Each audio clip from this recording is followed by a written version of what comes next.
പശ്ചിമേഷ്യൻ ഭൗമരാഷ്ട്രീയത്തെ മുച്ചൂടും മുടിച്ച് ആഗോള രാഷ്ട്രീയക്രമത്തെ തന്നെ വെല്ലുവിളിക്കുകയാണ് ഇസ്രായേൽ. 2023 ഒക്ടോബർ 7 ഹമാസ് നടത്തിയ ആക്രമണം മതിയായിരുന്നു ഇസ്രായേൽ വെടിക്കോപ്പുകൾ ഗാസയിലേക്ക് പറഞ്ഞിട്ടാൽ. ഹമാസിനെതിരായ യുദ്ധം എന്ന് ആവർത്തിച്ച് വിളിച്ച ഇസ്രായേൽ ഒരു രാജ്യം 6 പതിറ്റാണ്ടുകൊണ്ട് കെട്ടിപ്പടുത്ത വികസനങ്ങളെയാണ് കല്ലിന്മേൽ കല്ല് ശേഷിപ്പിക്കാതെ തച്ചുടച്ചത്. സൈനിക നടപടിയെന്നോ ഏകപക്ഷീയ യുദ്ധമെന്നോ വിളിക്കുമ്പോഴും ഗാസയിൽ ഇസ്രായേൽ നടത്തിയതും നടത്തുന്നതും വംശീയ ഉന്മൂലനമാണ്. പിന്നാലെയാണ് ഇസ്രായേൽ ലെബനനിലേക്ക് കടക്കുന്നത്. ഹിസ്ബുള്ളയുമായി വെടിനിർത്തൽ കരാർ നിലനിൽക്കുകയായിരുന്നു ആക്രമണം. വീടുകൾ ബോംബിട്ട് തകർത്തു. അതിർത്തിയിൽ ഉടനീളം സാധാരണക്കാർ കൊല്ലപ്പെട്ടു.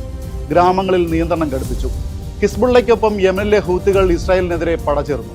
പിന്നാലെ US പിന്തുണയോടെ ലെബനനിലും യമനിലും സിറിയയിലും ഇസ്രായേൽ ആക്രമണം അഴിച്ചുവിട്ടു. ഇറാന്റെ പിന്തുണ ഉണ്ടായിരുന്ന സിറിയയിലെ അസദ് ഭരണകൂടത്തെ വീഴ്ത്തി. ഗോലാൻ കുന്നുകളുടെ നിയന്ത്രണം പിടിച്ചു. ദമാസ്കസിന്റെ പടിവാതിൽക്കൽ വരെ മിസൈലുകൾ മൂടിയെത്തി.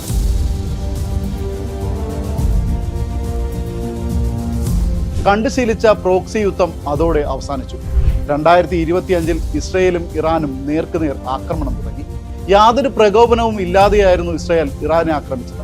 ആണവ പദ്ധതി സംബന്ധിച്ച് ഇറാനും US ഒമാനിൽ ചർച്ചകൾ നടത്തുന്നതിനിടെയായിരുന്നു ആക്രമണം.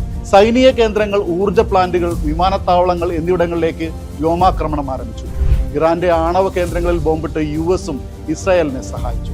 സൈനിക നേതൃത്വവും ശാസ്ത്രജ്ഞരും സാധാരണക്കാരുമൊക്കെ കൊല്ലപ്പെട്ടു.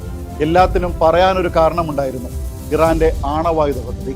പലവരു പറഞ്ഞ് തേഞ്ഞ ആരോപണം. ദിവസങ്ങൾ നീണ്ട യുദ്ധം പതുക്കെ ശാന്തമായി. പക്ഷേ പ്രശ്നങ്ങളൊന്നും അവസാനിച്ചിരുന്നില്ല. ഇതിനിടെയാണ് ഇറാനിൽ ആഭ്യന്തര പ്രക്ഷോഭം ശക്തിപ്പെടുന്നത്.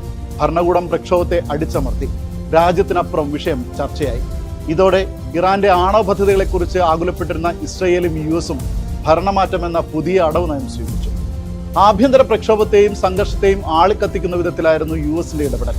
ഇറാൻ രാഷ്ട്രീയവും ഭരണമാറ്റവും ഒക്കെ ചർച്ചയായതിനു പിന്നാലെയാണ് ഇസ്രായേൽ വീണ്ടും ഇറാനെ ആക്രമിച്ചത്.